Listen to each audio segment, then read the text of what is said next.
Good morning, Dr. Fuller. We're live. Good morning, Mr. Brown. How are you today? As always, better than I deserve. I'm continuing to monkey with my mount. It's giving me conniptions this morning.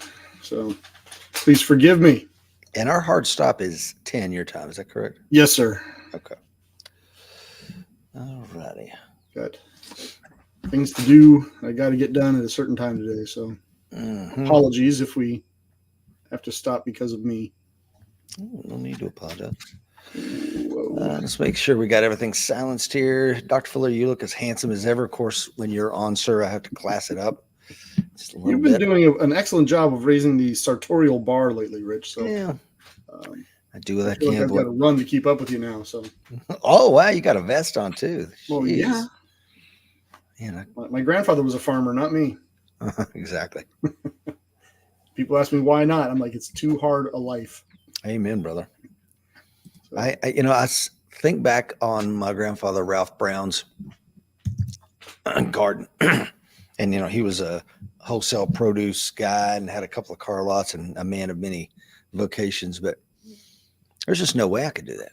And he plowed that field till he stopped farming with hooking up Pedro or Mexican burro and plowing it by hand, drinking black coffee and bacon for breakfast. I mean, yeah. After he's been up and working for 4 or 5 hours. I know. I'm like, whew.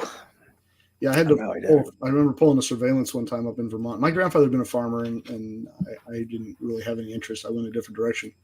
But I remember pulling a surveillance sitting in the dooryard of a dairy farm, looking for a guy who had done bad things. And so we're trying to grab him up. And that poor dairy farmer, I was there all night. He comes out about, 9, 10, milks the cows. He's out there on his tractor for about an hour or two. Goes away, comes back out about 1 a.m, does it again, comes back out about 5 a.m, does it again. I'm like, good God. That doesn't stop. You want to go to Disneyland? Yeah, well, this don't stop. It doesn't stop. No. You're sick for a week? It don't stop. Those cows need to be tended to all the time. We had a dairy farm. You've been up here to my house. So down the road used to be the giant Neal dairy farm. And all the sons worked it until they were, their dad was probably in his 90s. He ended up committing suicide, sadly enough, at 90 something. Just, wow. I don't know. Well, once he got rid of the cows, his wife passed away. Anyway, great family, man. But they worked nonstop, and there was 2 or 3 cycles every single day of brothers and people working the farm coming in and out. Giant dairy trucks, tanker trucks full of milk leaving that place, at least a couple times a day. It's just, that operation is unbelievable, man. My hat's off to any American farmer out there. I've got some stickers that I picked up somewhere, and it says hug a farmer, man. And I mean it, I slap them on stuff like we owe them a debt we can never pay. No, you got that right. I have a friend that was very big on breaking up the whole corporate industrial farming that goes on in the United States. And he had all kinds of reasons why, we should go back to family-run farms. I'm like, dude, who's going to do it? Right? One, you scale up and you can feed the world. You break it back down to family farms and you just don't produce as much. Right. And it's hard work. What stockbroker is going to stop doing that so he can go back out and break his back on a farm? And you're not talking about 1s and 2s. You're talking about thousands and thousands. It's just a hard life. And like you said, I applaud anybody that can do it. And the work never stops. No, sir, it does not. No, it's, you're liming the field, you're fertilizing the field. It's the money that you put into it. And if the crop fails, man, you could easily go bankrupt in one season and do everything right. You just can't control the weather. Late frost, life sucks. Life sucks, man. My accountant is from a farm family in Iowa, and he went off to college and never went back. He says, it's just, no, I can't. And his family owns thousands of acres out west. But he's like, it's just too hard. Yeah. Well, what does farming have to do with today's show, ladies and gentlemen? Absolutely nothing. But it's where we went early this morning. Dr. Fuller, let's welcome some folks on, and then we'll do some sponsor stuff and get on today's show. John Shriver's on from Yukon, Oklahoma. Our good friend Ted Leonard is on. Says, happy to be here. Thanks for giving your time. Severe weather today. Well, stay safe, Ted. Will Rhodes is on from Missouri, coin number 2269. And if you want to find out if becoming a coin member of the American Warrior Society is the right decision for you and your family in today's tumultuous times, and it's kind of what we're going to talk about, then please click on the link, take a 14-day free test drive with Mr. Mike Seekland and I. Dr. Fuller's a member. I'm a member. Many of the folks watching us this morning are members. It's not a LARPing community, folks. It's a place where you can learn no kidding self-defense and preparedness to keep you and your family safer. If that's important to you, then I challenge you to check a look there.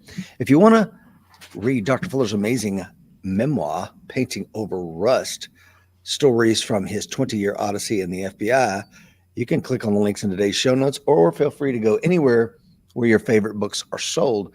Dr. Fuller is also the recent author of No Safe Alternative, Improving How We Teach Cops to Kill.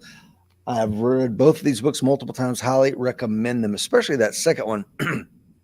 Yes, it's cool to read about Special Agent Fuller out there doing his thing, but it's even more interesting if you're in the community of teaching folks the judicious application of self-defense. I highly encourage No Safe Alternative. But if you want to just raise your testosterone level, then please check out On Violence and Varietals, Confessions of a Savage Sommelier. Your old pal Rich Brown did the world a favor. You're welcome, America. I did it. I take full responsibility for my greatness, and please check that out. Someone has to. Sometimes I just can't stop myself. And Miss Lisa is far too shy. Oh, that is correct. Alan Kelly is on from Occupy, Virginia. Good morning, gentlemen. Mark is on from Missouri. Don is on from Montana. Alan says, I basically grew up on my grandfather's farm, but they gave up milk cows, couldn't make money off the milk. Last 500-gallon tank was $400. Yeah, the price of milk has come up quite a bit. But, I remember one of the things that kind of hurt some friends of ours at dairy farming. They have come in and do quality control. Like, I can't take this milk. The microbes in it were just a slightly hair above what it should be. And it's like, you mean we're going to lose all this money? Like, yeah, because you got more milk coming in right behind it. You got to get that out of your storage. So it either ships or it dumps. Yeah. One cow gets sick, man, and it could contaminate everything. It's just crazy. The margin of error is so small. Will Parker says, Montana. He is out there in Montana, coin number 800 at Edwards Air Force Base, riding my new motorcycle home, possibly in snow. Be safe, brother. Mm-hmm. Will Parker says, look at my dapper brothers. Trying to keep up with Dr. Fuller, man. It's not an easy job. It's a full-time job, to be honest with you. You got to aim higher, brother. Aim higher. Hey, guys, like and hit that share button. I'm going to give you just a second to do that. Thank you to our good friend, Will Wood. He is, actually, I shouldn't say thank you for putting Dr. Fuller and I together, but I hope he's having a wonderful vacation with his family. It's much needed time away out of the country, and I hope they're having a wonderful time this morning. But this is a return to our roots for Dr. and Fuller and I, because we're going to talk about self-defense stuff today. Not so much world events and all this other stuff that occupies our time. Of course, we could do an entire show on lessons learned from what happened in Moscow, right, Dr. Fuller? Oh, good Lord, right? It seems like it's just a repeat, right? It's just like what happened in Paris a few years back. It's just a matter of time until we're going to start dealing with it here. I do note, however, that these big mass shooting attacks seem to take place in countries with pretty extreme gun control laws. It doesn't seem to happen. I mean, it happens in our schools. I'm not going to take that away. But it happens in other people's schools too. But we seem to take it on the chin for our gun laws here by people in countries who have these mass event shootings like this. What was the one in Texas, Dr. Fuller? It was the Draw Muhammad competition. Yeah. And, talk about not knowing your, check the room, read the room, right? If you're gonna do that, probably not Texas, right? It's probably not Texas where you go in and you try to shoot the place up. And I forget if they actually hit anybody or not, but I know they came out and they hit nobody. I don't even think they got a shot off. I think they hit the floor. They came, two shooters showed up at a Draw Muhammad art event intending to shoot the place up and were met by a fusillade of gunfire, accurate gunfire. From one officer. Put him on the ground with a G21 40 cal. Just amazing shooting, man. If you look at that, it's textbook perfect. They got out. They had plate carriers on. They had AKs. They had everything they needed to kill, freaking dozens of people. And as soon as he saw what he needed to see, he just put rounds on both effectively, man. It was just a perfect shot. We actually tried to get him on the show. Seeklander was emailing with him, but for probably legal reasons, he said he couldn't do it. No, I get that. We all get that, right? This litigious society we live in, which, I think in the long term is a disservice, right? Because we lose a lot of institutional knowledge that way. Yeah. I mean, getting sued by some jihadis' families, right. They were just out on a lark, a couple of guys, they were really getting their lives back together. Oh yeah. They were misunderstood. Victims of forced busing. Yeah. So, Dr. Fuller, let's set the stage. This proposal of why we did the show today really is based on one of our a viewer's question. Mark over there in Australia said, "Hey, I'd like to hear you and Dr. Fuller talk about this." And I'm like, "Hey, man, what do you think?" And he was kind enough to give us his time. So here we go. We're going to talk about home defense in today's times, home preparedness in today's times. How do you prepare your family, your teenage children, and your wife, your spouse for their safety and security while you're away? So Dr. Fuller and I got some thoughts on that. If that sounds interesting to you, please like and hit that share button. And feel free to comment. If you got a question, this is the time to do it, right? Yes, sir. Absolutely. And I hope Mark thinks enough of what we do here today to send us something from the bookstore there at the university he works at. It looks like a very lovely campus. I'm really interested in learning more about it.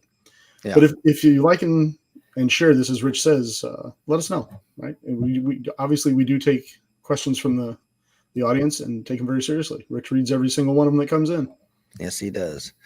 Let's see here. So let's talk about home defense first. And this is whether you're away or what have you.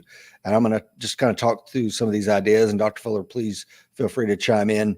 Home defense in the daytime, only deadbolts count. And always keep your doors, whether that's your car or your home, locked at all times. There's just no reason not to. But everybody thinks that, I got it locked. No, it doesn't. Unless it has a deadbolt on it, and all your exterior doors should have deadbolts on it. Would you agree with that? I would. I'll give you an example. My back door has a regular lock, just a little twist lock in the doorknob, and it also has a deadbolt. And my wife will get right on me if the kids let the dog out and let the dog back in, and they only lock the bottom, and then I go to bed, and she'll come back at me and say the back door was unlocked.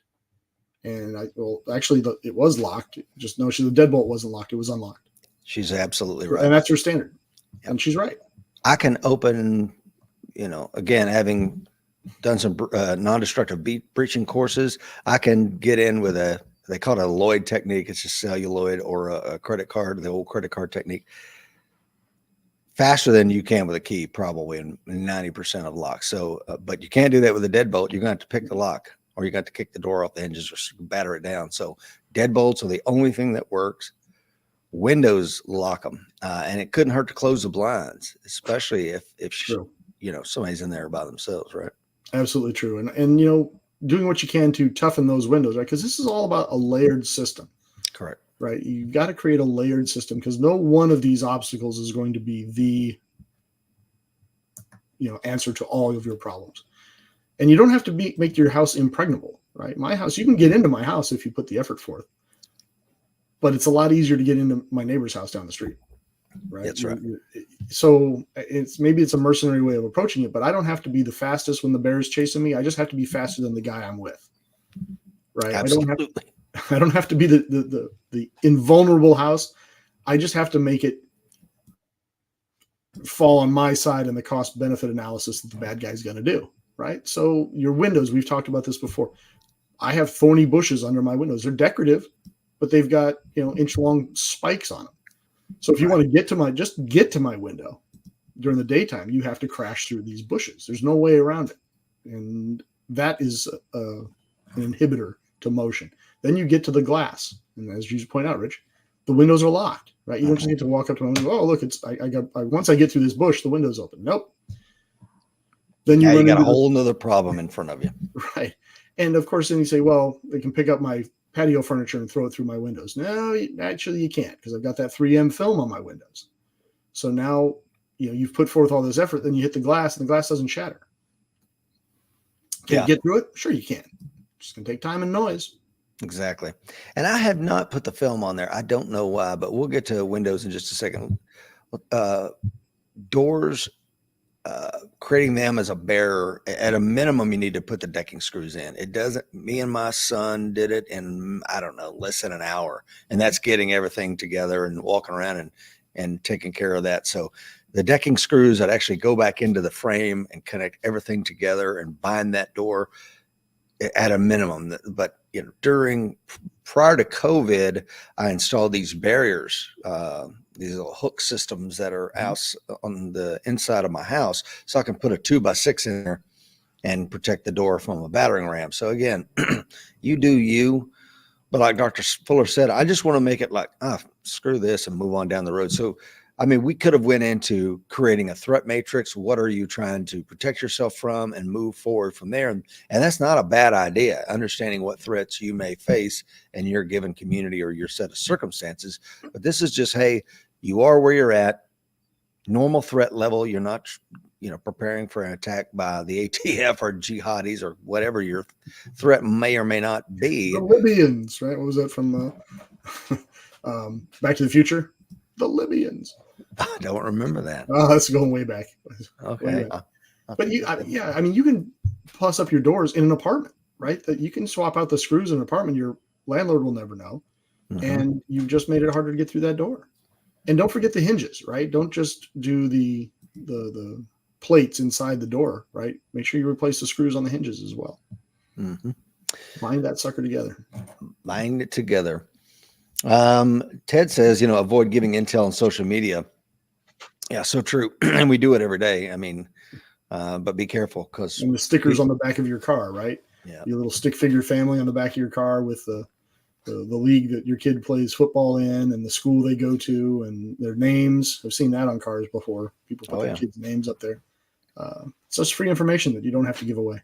Yeah, no, don't do it. Lights in front of the trees. This is something new I've done. So the next time you come up here, you'll see it. But I've got lights so if you're looking at my house from the street, you'll see these decorative lights shining up on these big, beautiful oak trees and things of this nature that I have in our front yard. But another thing it does is if you try to use that tree for cover, you just got yourself illuminated. So again, like you said, with the decorative bushes, well, I do the same thing. Thorn bushes in front of the windows.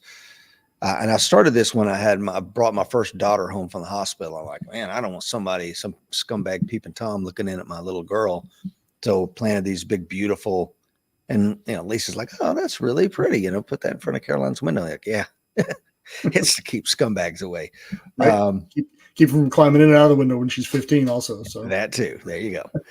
Now, when it comes to windows and a shit hit the fan scenario, I have rolls and rolls of chicken wire. If I need to put that on the inside to keep anything, I learned this from Rhodesia, man. They're in the Bush War where they're attacking farmers way out there in their little farms way off the grid. Chuck a grenade in there in the middle of the night and stuff like that, or break a window. Well, the chicken wire is going to keep it from coming in. If you really want to be cool, you put the 3M film and then the chicken wire on the inside. Again, we're talking about shit hits the fan and I'm having to bug in, then this is not a bad idea. Very low cost solution. Nobody on the outside knows that anything has changed about the home, but it's once again, it's a layered approach. Number one, like Dr. Fuller said, but the other thing is, for them, it kept grenades from coming into the house. Now, is your threat such that grenade may come in your house? I don't know. We saw during the Summer of Love, cities being burned to the ground with Molotov cocktails and stuff. So keeping that outside of your home, bouncing off the screen and back out. And again, is it going to stop a determined attacker who has wire cutters? Of course it's not, but it's buying me time to defend my home, right? That's absolutely true. And, again, like in your example, Molotov hits that. Yeah, it keeps it from coming inside. It may still light the outside of your house on fire, but it takes a while for that to become a problem. So you have time. You've bought yourself time as opposed to a Molotov going off in your living room. I've had people push back on me on these things about fire departments. So, well, what if there's an actual house fire? I need the fire department to get in. And as we've discussed on this show before, every fireman I've ever met all over the country, if they want in your house, they're coming in. And they love nothing more than to make a door where there was once a wall. So they will come. I wouldn't worry about them getting in to save you. They will make that happen. Yeah. Don't sweat that part. I agree. Break and rake, man, with a hooligan tool, they're coming in. and coming in fast. Chainsaw a wall, they'll get through. Yeah, I mean, we have the construction company that I run and manage. We've got quickie saws, brother. I'm coming in anywhere I want. I don't care if you live in a steel building with a quickie saw and a diamond blade, brother. Ain't nothing standing in the way. But again, it goes back to all we're trying to do is make them bounce up against the barrier and go, screw this. Look at the neighbor's house. Let's go over there. He's got a nice car too. Right. Will Parker says, time aside from our children, the most precious, irreplaceable resource. Tony is on, and Chuck is checking in from Texas. Good morning, folks. Please like and hit that share button. We're just getting started. Now, here's another thing. When I start thinking about shit hit the fan, if the shit hits the fan, pardon my French, guys, but we're all big boys and girls here. If the shit hits the fan, you don't have daughters anymore. You have sons now. You don't have a wife. I want to if I'm rolling down the road, I want to put as many dudes in that car as I can. So I want it to look like I've got a bunch of dudes in my car. Not, there's one middle-aged guy and a bunch of chicks in that car. Okay. Right. So that might mean the girls and everybody have to get a haircut. Dresses are going out the door, all this kind of stuff. Miss Lisa gets to look like a dude when we're out in town, because if it's really that bad, I need to change the appearance. Would you agree with that?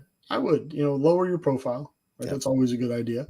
Make you a less appetizing target. I mean, as you point out, a car with 4 people in it presents a different target if it's one middle-aged guy and 4 young women versus it's 4 dudes. It just, you may still target that vehicle, but some people won't. Yeah. Because the reward that they're after is not in the car. There's just a whole lot of hate and discontent in that car. Right. And so I'm going to look for the next car that comes down the road with a middle-aged guy and 4 women in it. That's the car I'm going to hit. Bingo. Yeah. So again, we just want to change the calculus. Driveway and security alarms, lights for the exterior, and then interior alarms. I need to get another one of these, Dr. Fuller. I had this really cool thing, and it was a motion detector. It would turn on the light, and it would also set off a little alarm by my bedside. And I really liked that because it was kind of quiet. It was just enough for me to hear it. But you could also turn off the light. So if I didn't want the person on my porch to know that I was aware of them, then it would give me the ability to hear the alarm and then turn on the light at a time of my choosing.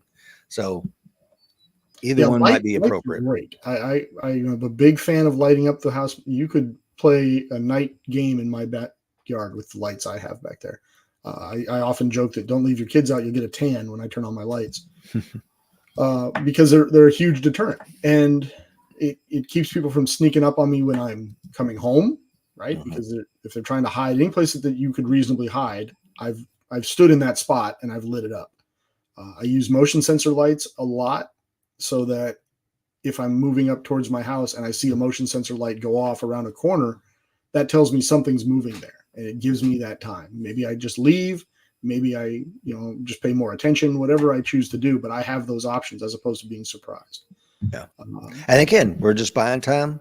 Just buying time. Buying time. A determined attack is I just give me, how much preparation can I do in 60 seconds while you're kicking in a door? Right. Or how much deterrence can I have? Yeah, exactly.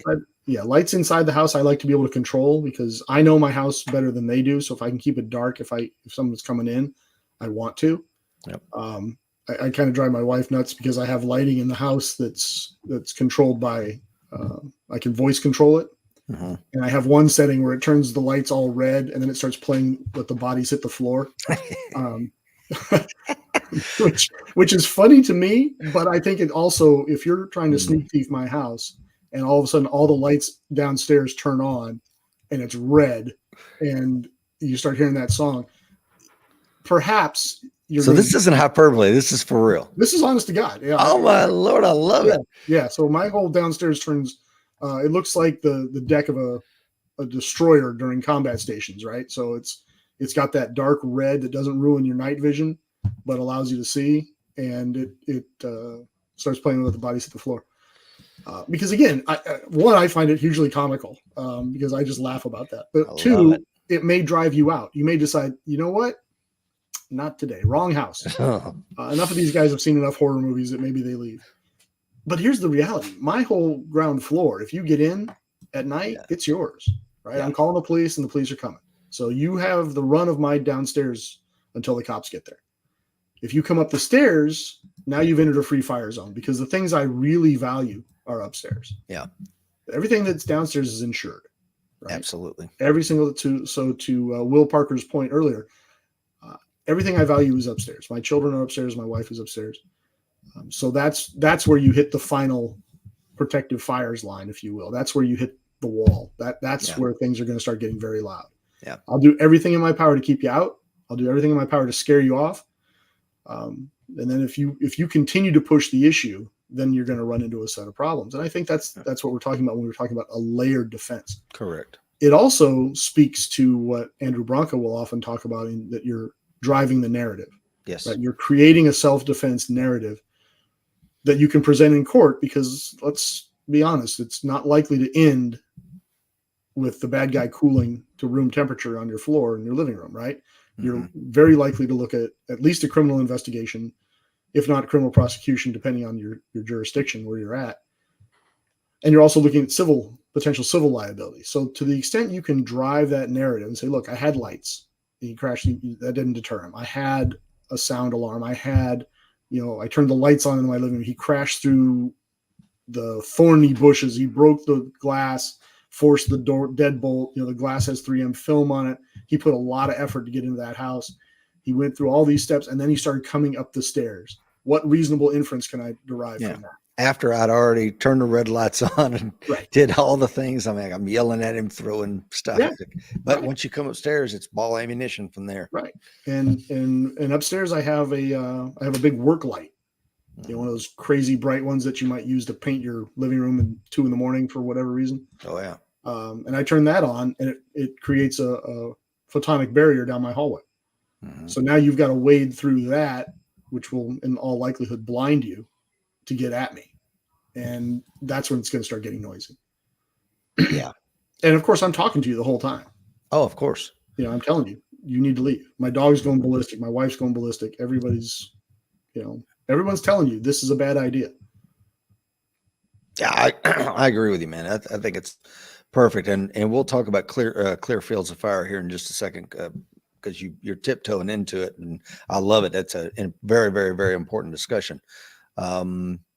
Dogs, they need to be barkers at a minimum. If you don't have one, maybe it's a good idea to get one, or at least the sound of barking dogs when you tell Alexa or whatever the hell that Amazon thing is, Amazon.com Incorporated, doing business as Amazon. Alexa, stop. You just woke it up by saying that. There you go. See? But yeah, you could have a thing and she'll start the damn sound of a dog barking. If you don't have one, you probably should, because I had a soft buddy of mine, and I think it was in Iraq or Afghanistan. He said, if we're trying to make a surreptitious movement on a structure and the dogs start barking, we back the hell out. We're going to hit this guy another way when he's, do a vehicle interdiction when he's driving or something like that. But waking up the entire freaking compound is not something that we're there to do. So dogs, if they can turn around a soft team during the GWAT, probably a good idea for you as well. I remember in the 80s, I read a book called Secrets of a Super Thief. I think Paladin Press put it out. Still miss Paladin Press. I do too.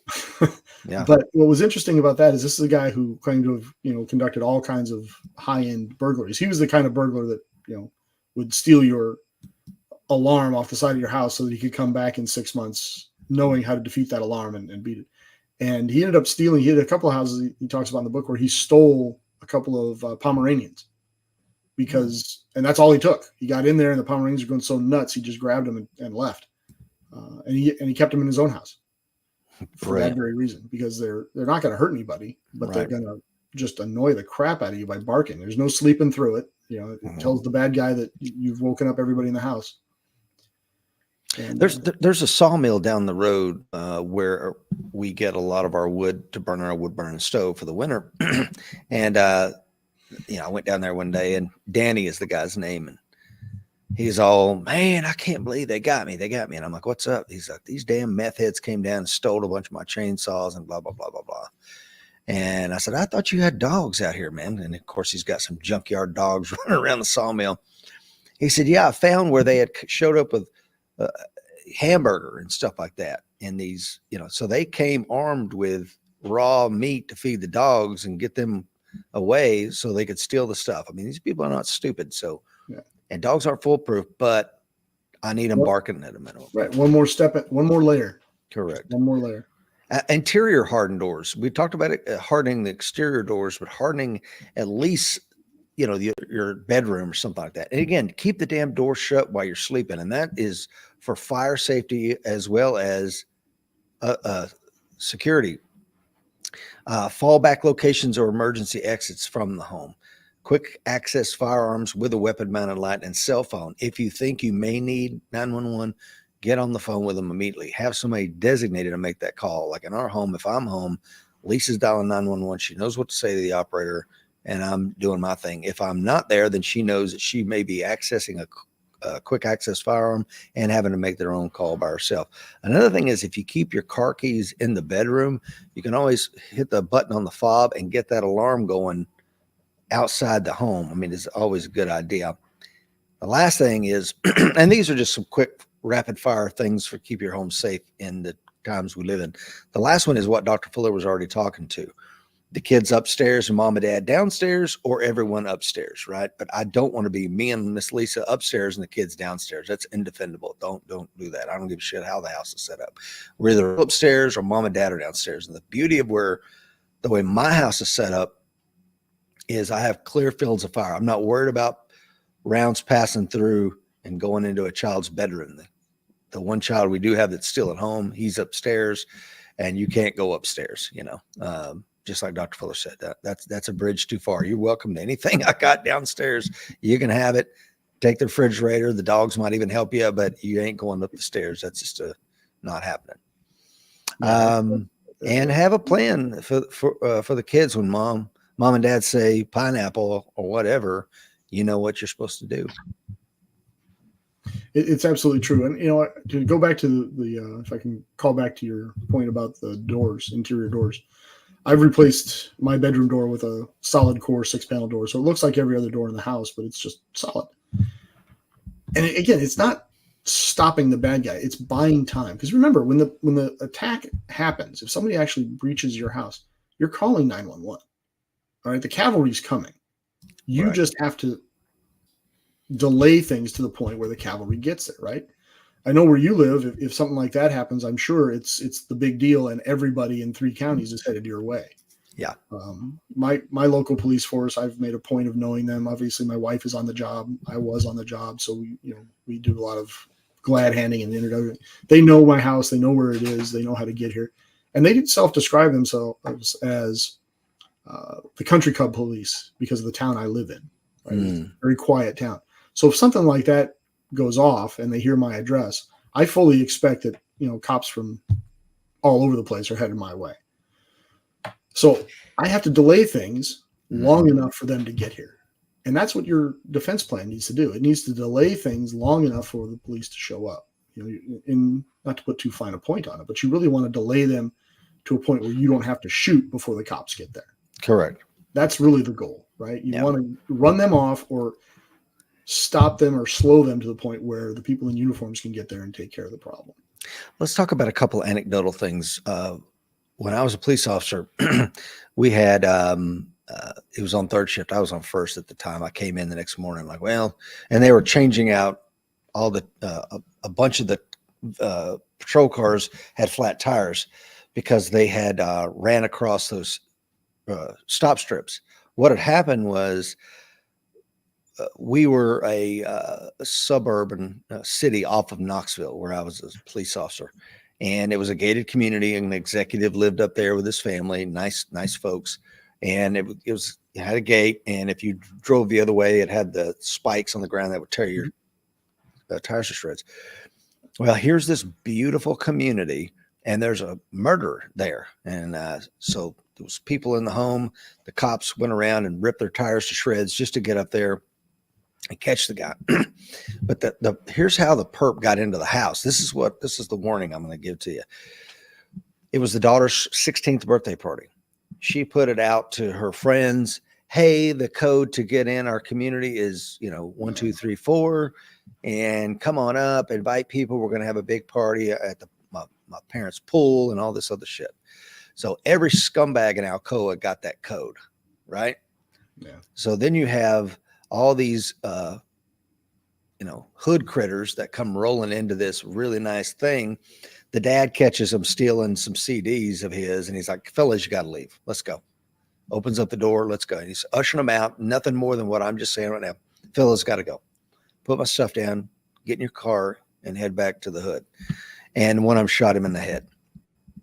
So you can do everything right and still let it, because he's like, honey, do you know these people that are stealing my shit? No, daddy, I don't. So it's one of those things. You can do everything right. He put his family in the right thing, but again, we can let in the bad guy sometimes. Yeah, it's true. Yeah, it's absolutely true. And there's a whole wing of criminal activity centered around social engineering and fishing up information off people. So you have to be aware of that, right? The best defenses in the world didn't help the Trojans all that much, right? When they brought in the horse. So these are other issues that you need to pay attention to as your children age. It's not really an issue for you at this point, but it will be in 5 or 6 years. Yeah. The other one was Lisa and I this is when Caroline was a baby. So this is probably like 1993. We were living in Jacksonville, North Carolina when I was at Lejeune. And I just told her, so, hey, if something happens, God forbid, you got to get down the hallway, get Caroline, and you need to have a gun in your hand. And we practice and rehearse this. Well, sure enough, I'm in the field as infantrymen do, and somebody's trying to kick in the back door. We had done the decking screws and everything like that. So the guy's got 2 screwdrivers, and this is where he left the door, both screwdrivers still in the door jamb. But Lisa gets the 1911, goes in the hallway, has to pick up. We had been rehearsing it with a stuffed animal, but now she's got a gun in the hand and she's carrying our daughter by the arm, freaking out. And she got in the bedroom and got her set up in there. And the dogs, they kicked the dogs. I had a dog out on the back porch at the time, so the dog was not a deterrent. But ultimately, she got on, and Jacksonville's finest showed up real quick, and that's what ran the guy away. The sirens coming. But yeah, man, it does happen in the best communities.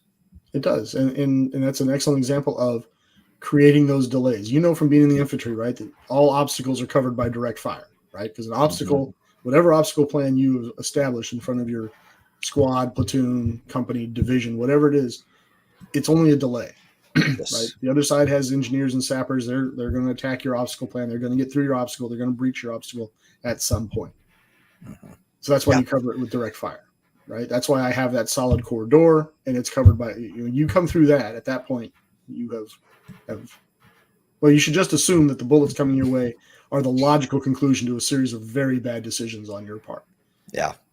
But you set up an excellent obstacle plan, and you had a fallback position. She delayed him long enough for guys in blue to show up.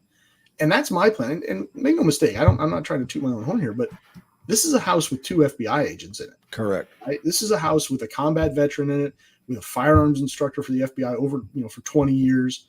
This is not a soft target, right? We are more than capable of clearing this house on our own. We have the armaments to do it. We have the training to do it. We're working off of the same playbook, right? She and I were trained exactly the same way as individuals and as working in buddy teams. We can do all of that. And what is our plan? Grab the kids, retreat to a locked room, and call the cavalry. Correct. So if that's our plan, I would suggest most humbly that if you don't have all those things in your corner, perhaps it might be a good plan for you as well. 100%. 100%, brother. Guile says, I never considered buying time. Good point. There's a possibility that you can't stop the bad guy or guys. Might as well delay them and give yourself time to wait for backup or establish a plan to defend yourselves. 100%. Ted says, teenage daughters can open the windows. Hard to defend. You got that right, buddy. Yeah, and to Guile's point, you get in a fight, as good as you are, as skilled as you are, as well armed and well trained as you are, there's still a greater than 0 chance you'll lose.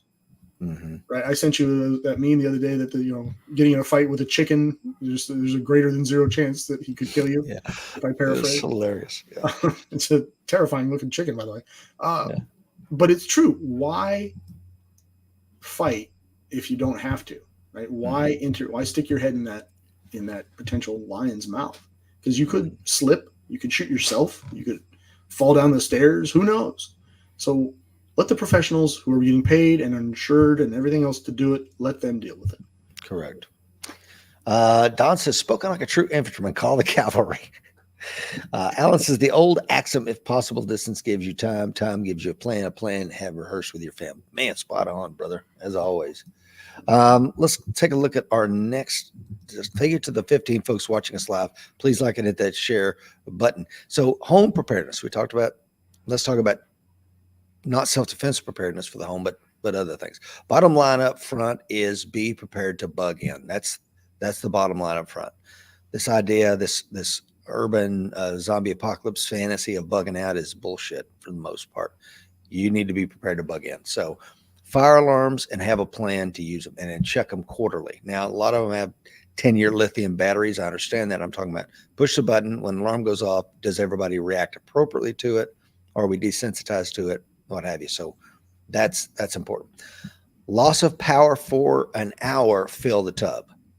And I'm going to tell you right now, I've mentioned it before. It's been a while, so I'll reiterate this.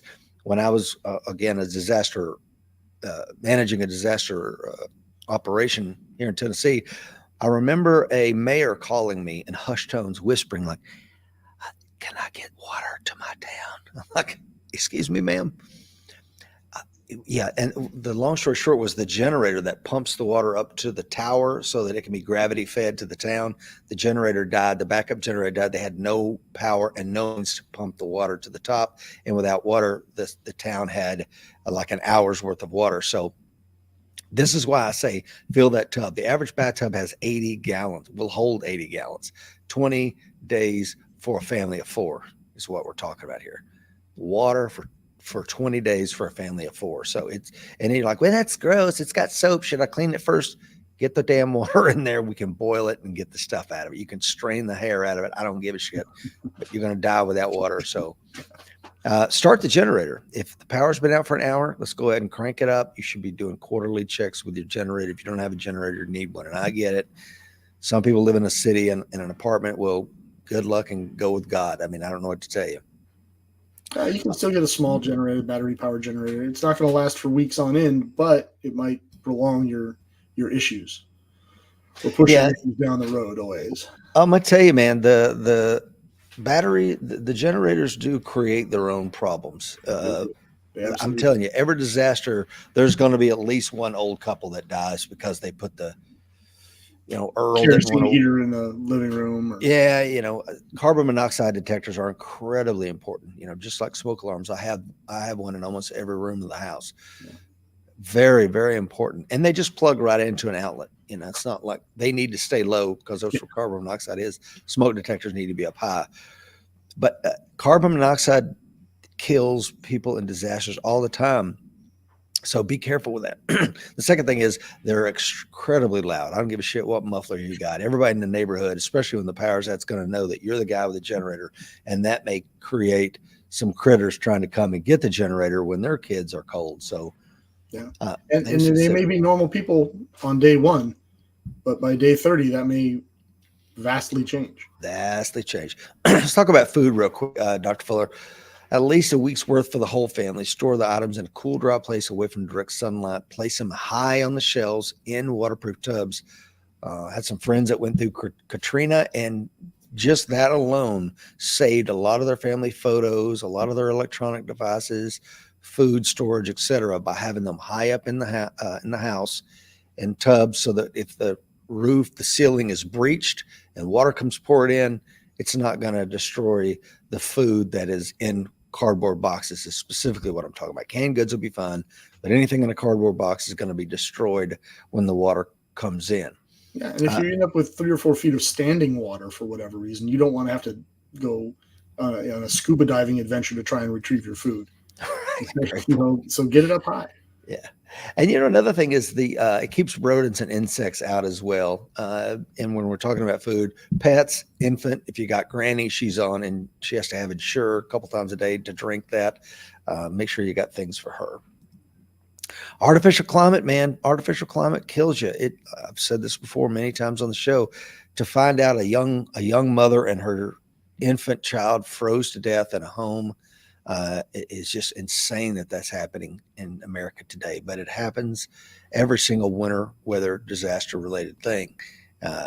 It's sad, but some people don't have anywhere to go. Some people get trapped by down power lines and things across the road, and they can't get out, and it's a wrap. So creating and maintaining an artificial climate, whether that's cooling the house down or heating the house up, very, very, very important.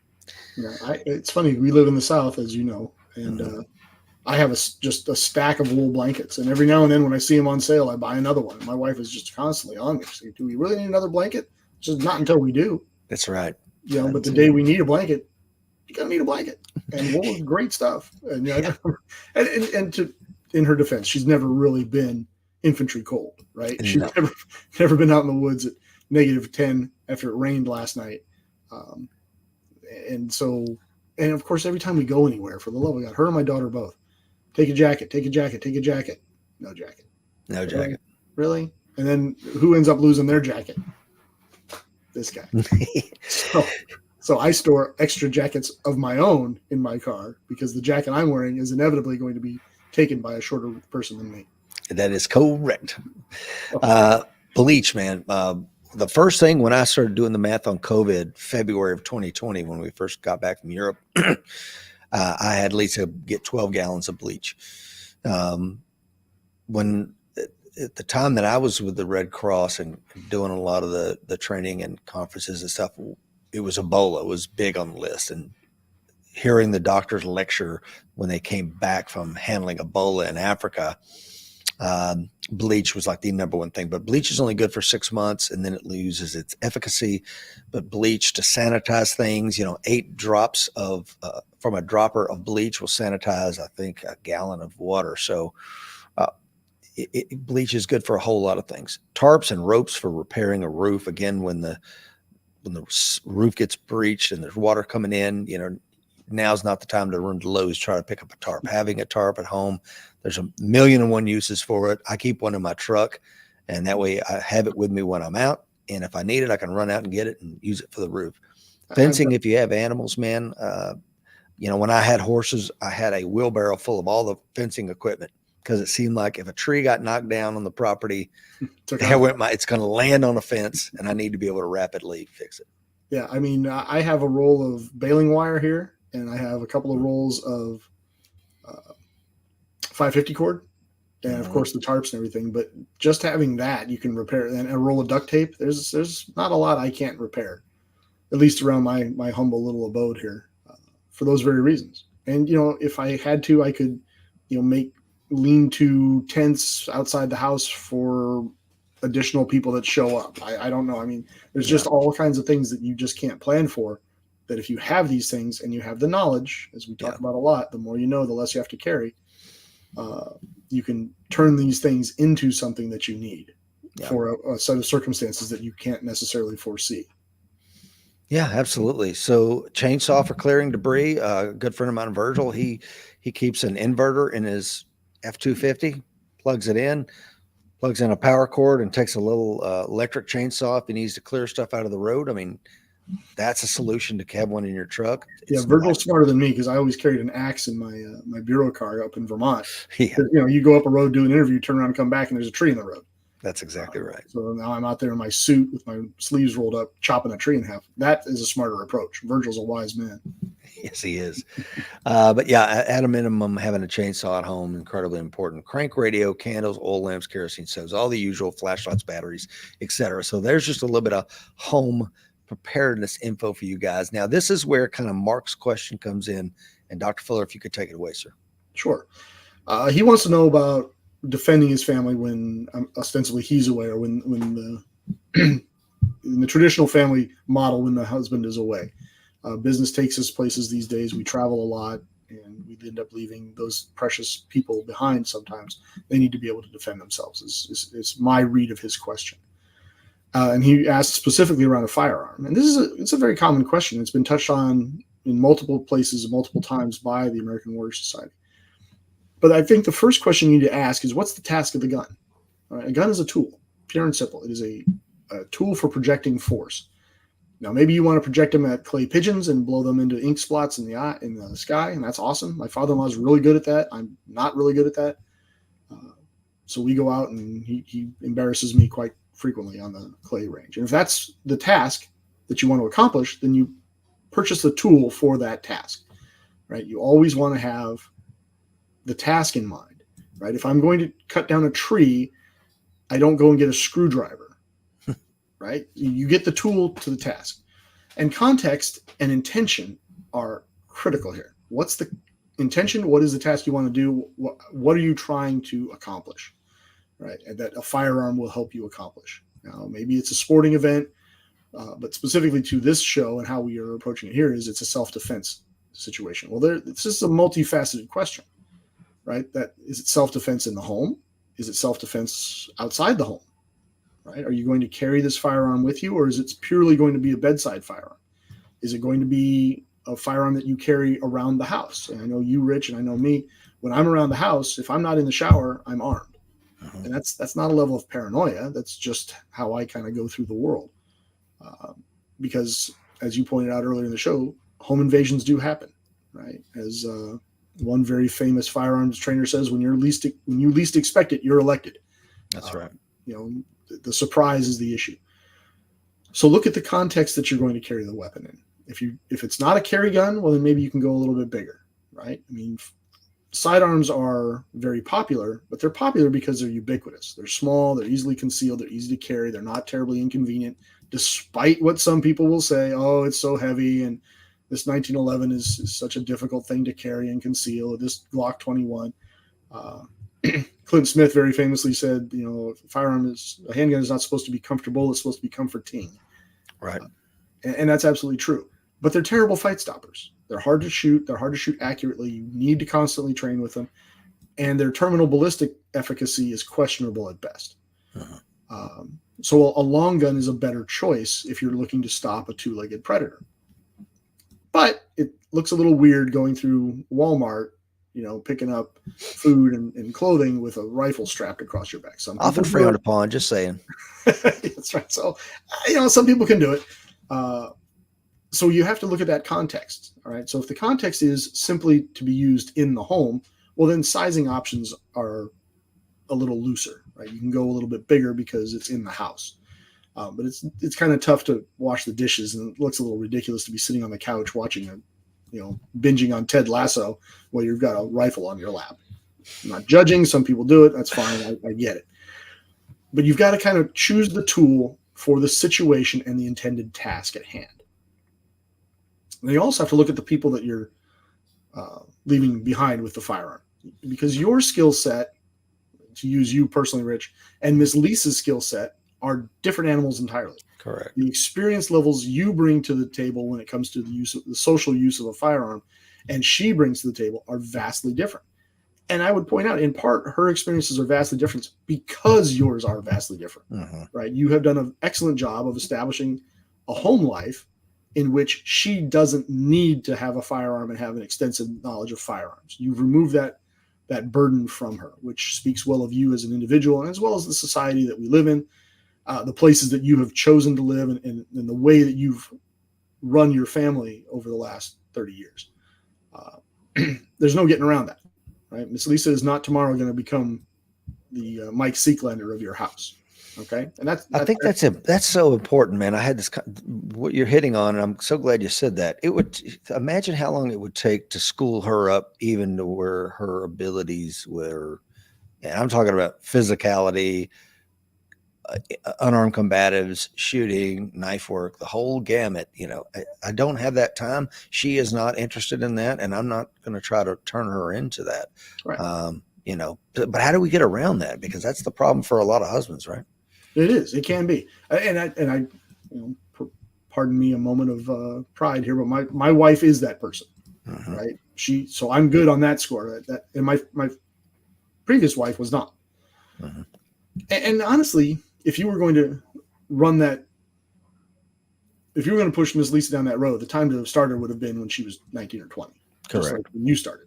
So, as you point out, the circumstances have changed. That's not going to necessarily change. So you now have to choose, going back to the task of the gun, if she's willing to arm herself, which some people's, spouses are not, if she's willing to arm herself in defense of hearth and home, then you need to pick a weapon that falls into her world, right? Not just in terms of her skill set, but in terms of her willingness to practice on and to train on. And that may be non-existent. She may have zero interest in going out to the range and training. I'm not trying to speak ill of Miss Lisa, Right. but anybody's spouse may have no desire to train. When I was dating my wife, before we were married, she told me one time, what the biggest problem is with our relationship? At which point I started to listen, right? I said, I leaned forward. I said, I should probably hear whatever's going to be said next here. And she says, we don't shoot enough. At which point I'm like, oh, I'm screwed now. I guess I'm getting married again. Yeah, here we go. Here we go. So I'm fortunate there. Most spouses are going to fall somewhere in between. So you need to choose a firearm that is very simple to use, that hits hard enough, that falls into the context of what they're going to use. So let's say it's a home defense weapon that hits hard enough to stop, that's accurate, right? That she can fire accurately with a modicum of training. She's got to have some. I mean, you can't get around that if only to operate the firearm effectively and without hurting herself. And she's got to be accurate, right? Because only hits count, right? I thought I'd pull out the Chesty Puller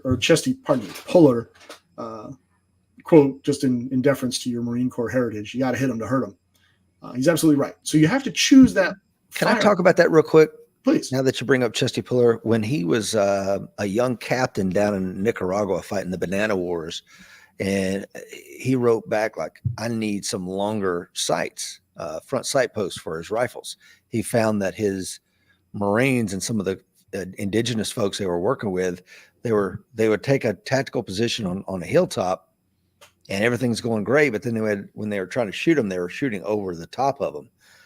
And I may be butchering this story, but it was either a longer front sight post or a shorter one. I can't remember.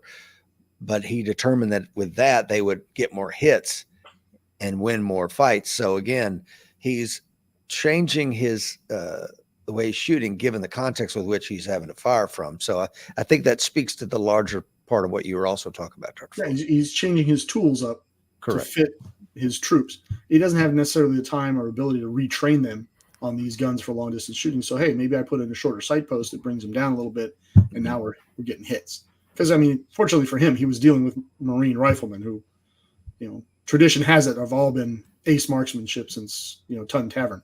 Yeah, 1775. But you've got to choose a weapon that they can fire accurately. And if you have to sacrifice caliber or size of weapon in order to do that, then that's what you got to do. Because, having an RPG in your bedroom is great if it hits the bad guy, but if you can't fire it, or to Alan Kelly's point right here, if his wife can't operate the firearm, then it's useless. Its biggest hazard is that you're going to drop it on your foot. Yes. So you have to choose the weapon appropriately. And if a Ruger 1022 is all they can handle, then that's all they can handle. And that's fine. Because I have yet to find a person who will disparage the mouse gun, right? The small caliber firearm, that would then turn around and allow me to shoot them with a small caliber, right? Nobody wants to get shot, period. End of conversation. When we had Kyle Lamb on the show, I think it was during this appearance, or maybe it was some other thing he was speaking to. He said, somebody's like, hey, what are you carrying, Kyle? He's like, I'm 380. And he's like, a 380? You're a Delta Force Sergeant Major, you're carrying a 380? He's like, what are you carrying? Guy's like, well, nothing. He's like, well, I win, Right. So, and as you know, it takes a very, very hardened troops to attack into return fire, right? I mean, you can look at any videos, any still photos of the South Pacific in World War II, and what will you see the most of? You'll see Marines laying down behind things, hiding and trying to shoot back. Yep. Right? What you don't often see is just a mass wave of American soldiers or Marines jumping up and charging into fire. And these are trained, hardened, experienced troops we're talking about here. To then ask Miss Lisa, hey, look, run down this hallway while I shoot at you with a 22. That's just in the list of things that isn't going to happen. That's at the top, right? Well, the same is true of the bad guys. They don't want to fight. They want to victimize. So I immediately shy away from the idea that, well, a 22 can't be used in home defense. That's crap. It absolutely can be. A 410 can be used in home defense. Yeah, the only downside I see with the 22 is the reliability of rimfire cartridge nests. They're getting better with that, but and think about, if one or two concert goers would have been armed, would there be 137 dead in that Moscow place? Right. And before you say, well, yeah, probably, I would remind you, go back and listen to one of the first shows we ever did with Charles Van Wyck. He was a South African attending his church when a group of black terrorists came in and started shooting up and throwing grenades and literally had RPGs, the whole 9 yards. He had one 38 caliber snub nose revolver and an ankle holster, fired a few rounds, and they ran off for their lives. So like you said, Dr. Fuller, these are cowards, and a little bit of return fire and they run. And if you don't believe me, look at all the ring camera footage that we have available to us online. And what you will see is multiple determined attackers. And once a couple of rounds start ripping through the door, they're all gone. Inaccurately, generally speaking, from those cameras. I mean, it tends to be a gun that's too big for the shooter. They're inexperienced with it, and the rounds are tearing into the walls and the floor and everything else, but the bad guys can't get out of there fast enough. Because, again, they've come to victimize.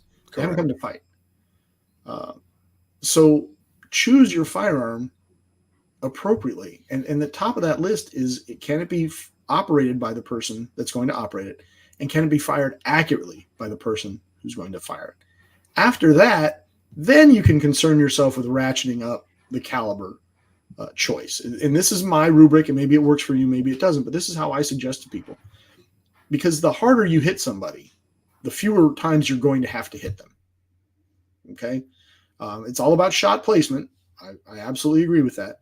But acceptable shot placement expands with the more kinetic energy you can deliver to the target. So whereas a 22, you may need to hit something very soft and tender or very, very important to the other person in order to stop them in their tracks. That radius gets larger when you're talking about a 300 Win mag.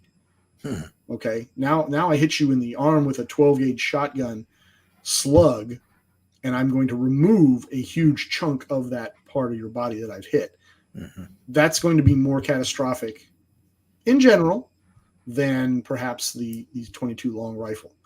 So if you can shoot it accurately and operate it and function the gun accurately, then you can consider ratcheting up the caliber choice.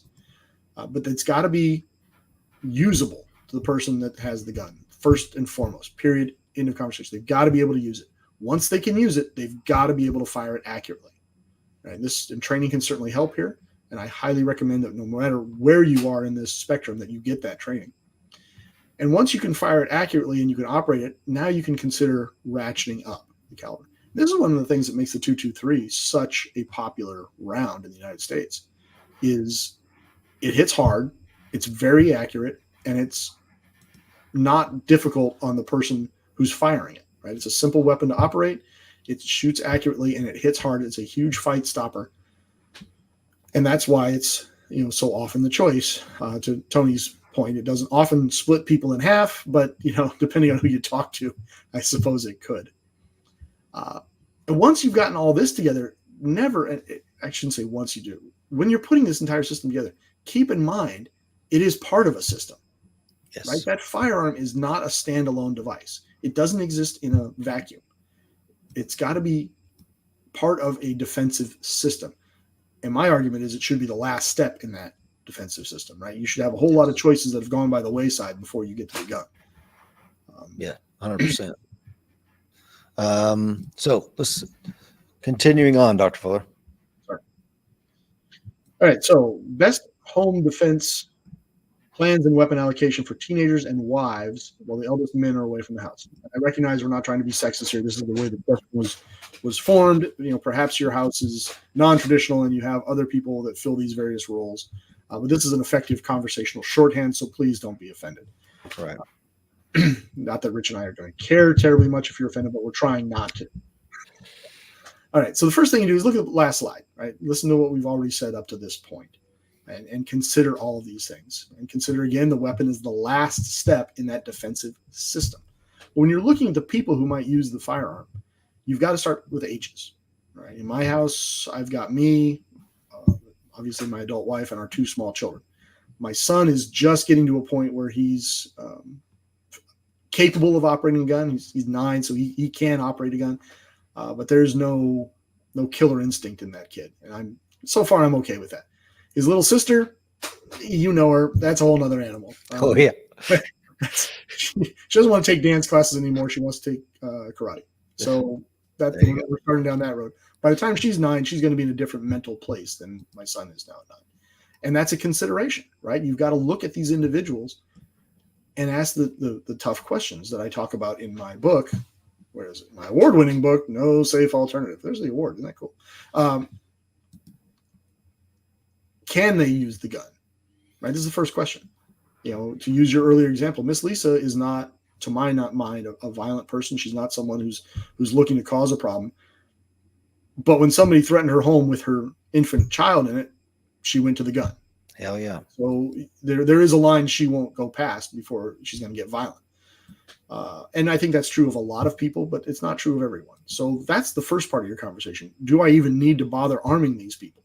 Because if they can't use the gun, then giving them a gun simply makes them a loot drop for the bad guy. Right? That's right. It just means they're going to drop the gun and the bad guy's going to get it. So don't arm them. But if you can arm them, now you got to look at their ages. What can they handle? All right. A 14-year-old can handle a decent sized firearm, an effective self-defense firearm if they're properly trained. Same with Miss Lisa, same with anybody. They've got to be willing to do that training. They've got to be willing to take on that burden. And if they're not, then you've got to make the choices appropriately. Can we talk about that real quick? Because you bring up a great point. Seeklander many moons ago came up with the REAP test for firearms, right? Reliability, ergonomics, accuracy, and power. So reliability might relate to the handgun, but the rest of it kind of relates to the shooter. Is that gun? Okay, it's the reliable gun, sweetheart. You're going to love this. It's like, well, the ergonomics does not fit her hand or her infirmary or whatever.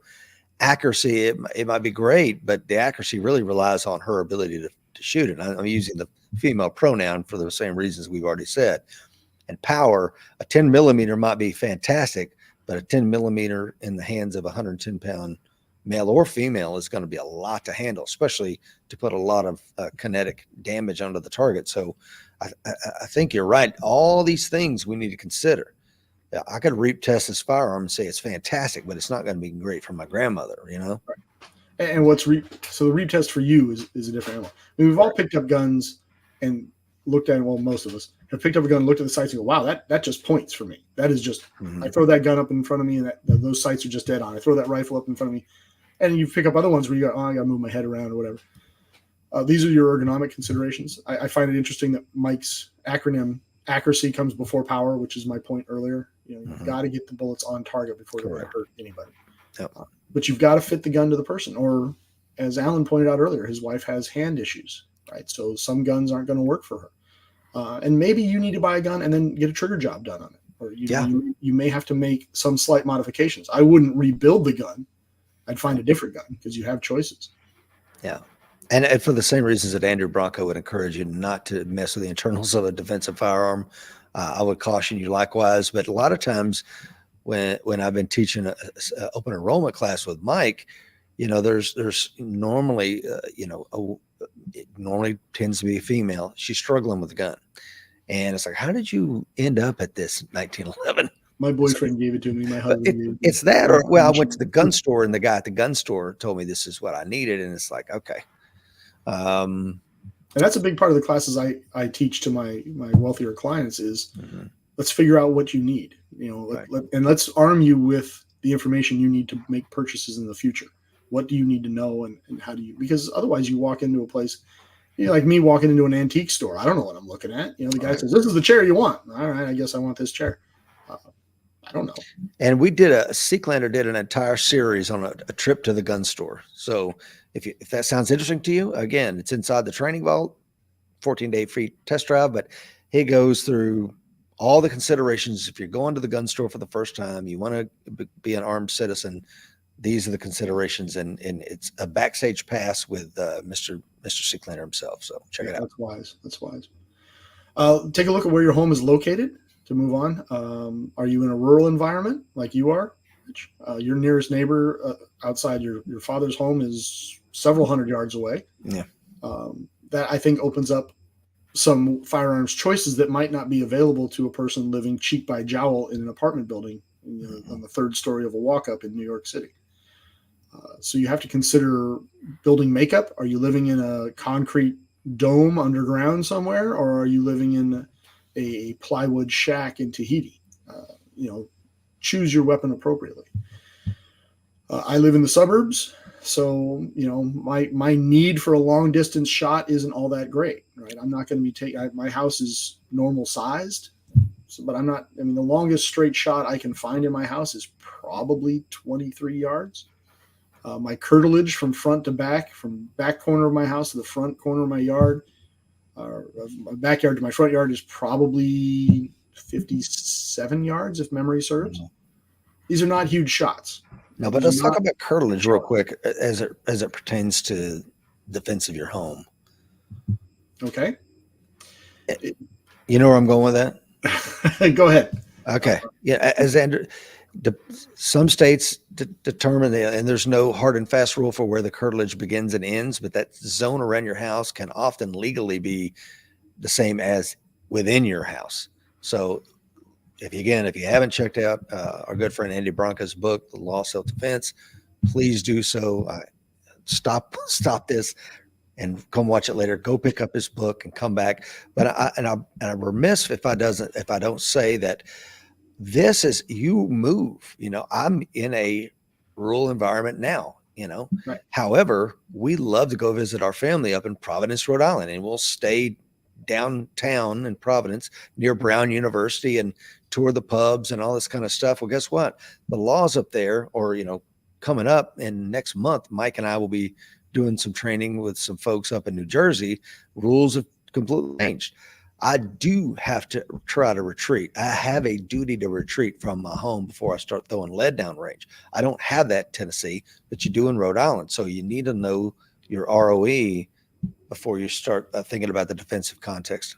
Right. And this goes back to the point earlier about context, right? Is the weapon going to travel with you, or is it just staying at home with you? Right. So you have to understand these things, and you have to understand that these laws change, right? Curtilage is viewed differently in different jurisdictions. Yep. I would also point out, Rich, that Charlotte is closer to you than Providence, Rhode Island. You should consider visiting. Absolutely. So that I'm cognizant of our time running out on us here. So single firearm for one person or multiple firearms. All right. So what are we talking about here? In your house, for example, the youngest person in your house is an adult, right? So you could theoretically arm everybody with an individual firearm, and that would be okay, right? Your son is not going to be pressed into using necessarily another gun in the house. He can use his own gun. Your wife can use her own gun. So you are in a position where you can effectively do that. I cannot. Right. My son has a firearm, but it's locked up in a safe, and he's not at a point yet where we're storing it in his room.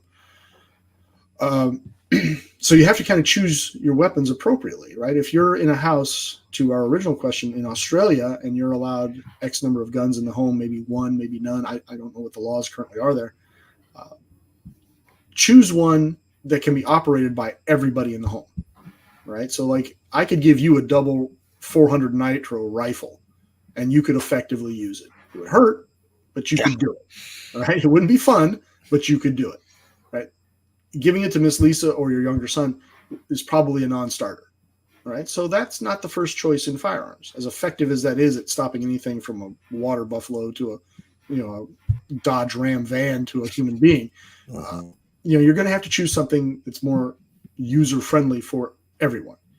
So in my case, if there was going to be one firearm that could be used by everyone, it would probably be a 22 rifle, because my son could effectively use that.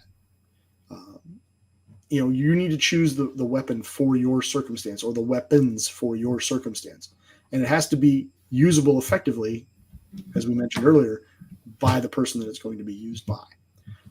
So we're looking at, do we back up a slide, or are we still on the right slide? Yeah, here we are. Okay. Yeah. And then finally, you got ability and willingness to train. All right. Miss Lisa is perfectly capable of training, but she wants to do other things. Correct. That's great. I get it. Right now, she's going through a sourdough phase, guys. If One of my neighbors just started a business doing sourdough. Oh, yeah. Sourdough around my house, and I can see straight. It's amazing. I love it. It's tasty, though. Grew up in San Francisco, known for its sourdough bread. So ability and willingness. So she's able to, but she may not be willing to.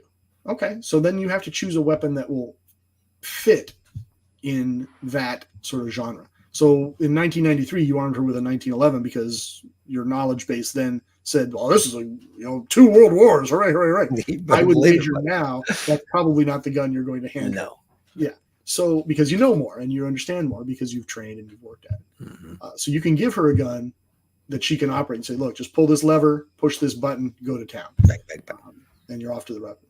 So they've got to be able to train not only on the weapon, but with the people in the house, right? We all talk about fire drills. Got to do fire drills, got to do fire drills. Okay, we do them, right? And everybody kind of trains together. So we all know what everyone's kind of doing. Same needs to be done with firearms. And if the training says, look, half the people in the house are sheep and I've got to protect them. They can't protect themselves, which is true in my home, right? So my wife and I train on a plan that accounts for that. Maybe you have an invalid relative that's old and infirmed and can't take care of themselves. Okay. Well, you can't integrate them into okay, grandma, you're going to lay down a base of fire here and I'm going to sweep in from the right. You can't do that. So grandma's got to be protected. So you've got to be able to integrate people's capabilities and their willingness to train into your defensive plan, if that makes sense. Yeah, totally. Just real quick, I'm going to show you this is what Miss Lisa has. The one that has been painted on the right. It's a Glock 22 that's got a conversion barrel in it, so it's now a 9mm. But 20 rounds of social loads and a weapon-mounted light that she doesn't have to manipulate. All you got to do is squeeze the grip, and the light comes on. Yeah, it was a 40 cal, but she couldn't accurately shoot the 40 cal. So I put the conversion barrel in it. Now it's a 9mm. She can comfortably shoot this. The light is there for her, a lot of candela.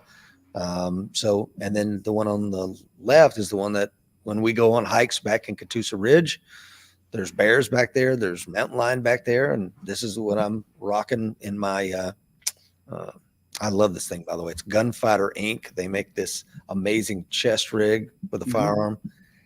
It is beautiful. Love it. And here's my EDC, but you notice it's a family of guns. It is. One holster will normally work. The only difference is with the light combos. So there's the G45 and 9mm with the TLR7 Alpha on it, or I have the G26. And if you're looking at it, because if you're listening to the podcast, you can't see it. I apologize. You can check it out on Facebook. And Dr. Fuller and I are coming up on our last 9 minutes together. But the justification for this candy cane is, and we had this happen the other day, almost. I'm out hiking and I open carrying because nobody else is back there. It's fairly secluded. Nobody's ever there. Well, just so happened somebody was out there the other day, and I put my jacket on, so it kind of covered it up. And my brother said, "What if that guy, says you pointed your gun at him? How would you prove you did not?" And I said, "Well, this right here." When asked in court to describe the gun, is if he doesn't say it had a candy cane on it, then he didn't see the gun. You see what I'm saying? Yeah. I mean, I think his defense attorney would have to respond to that, or his prosecuting attorney would have to respond to that. But of course, you've also got Jeff there, and that helps. You've got a witness that can refute that. But you're right. I mean, these sort of things, and it's reflected in Dr. Fuller. So again, it's if I'm dealing with an armed threat out in town. Again, I want that responding officer who's running up on the scene. He's jacked. His or her adrenaline is through the roof. Man with a gun, man with a gun, man with a gun. He sees a man with a gun, and then reflective tape. Right? If it buys me a millisecond hesitation, then that tape has done its job. Right. If he's wondering why is that on there, good guys wear that. I don't know. So I absolutely understand what you're saying. I applaud it, but I also applaud the fact that you have chosen a family of guns. Right. Mm-hmm. So the manual of arms are the same. Beyond the convenience of a holster that matches up. That just appeals to the Scottish frugality. It also makes it easier for you to go from gun to gun to gun. I tend to carry one gun for my defensive work only. It's been the same gun. I've carried a Glock since 1997. Yep. I've got 150, 200,000 rounds in training on it. I Yep. burned out at least one barrel on a Glock 34 competing. So I know that system backwards and forwards. I know there may be better guns and cuter guns and the new hotness. And okay, I get it. That's fine. Yeah.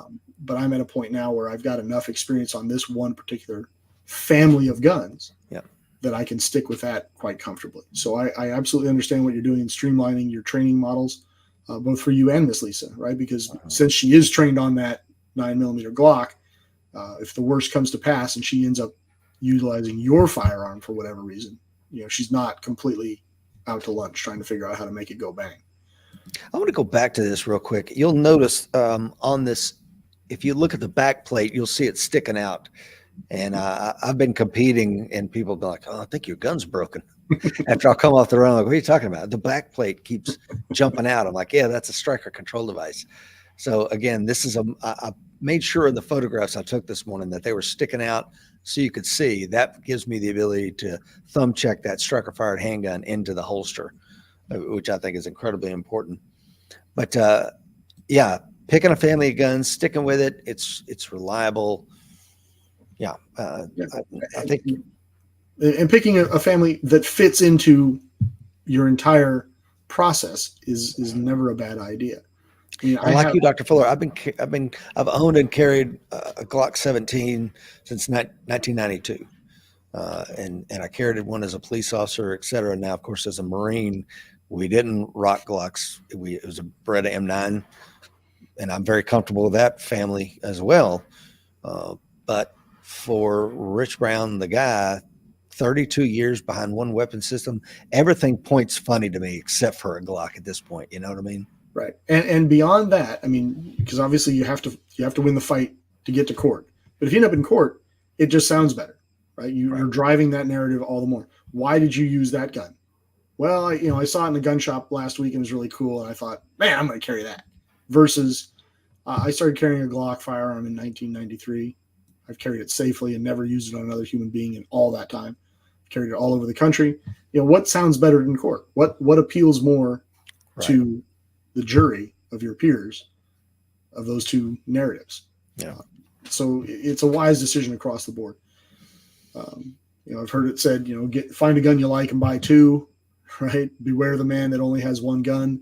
Mm-hmm. When I met Andrew Bronca, the last story I'll tell here, it was at a Smith & Wesson Nationals back when it was called the Smith & Wesson Winter Nationals. And he was shooting a Wilson Combat 1911. And he was wearing a tweed sports coat when those were not required. Okay? You didn't have to have a concealing garment. That's how long ago this was. And one of the first things I noticed about that gun when he had it out was, one, it's a Wilson. I'm like, okay, this guy spent some money on it. Even back in the 90s, that was not an inexpensive firearm.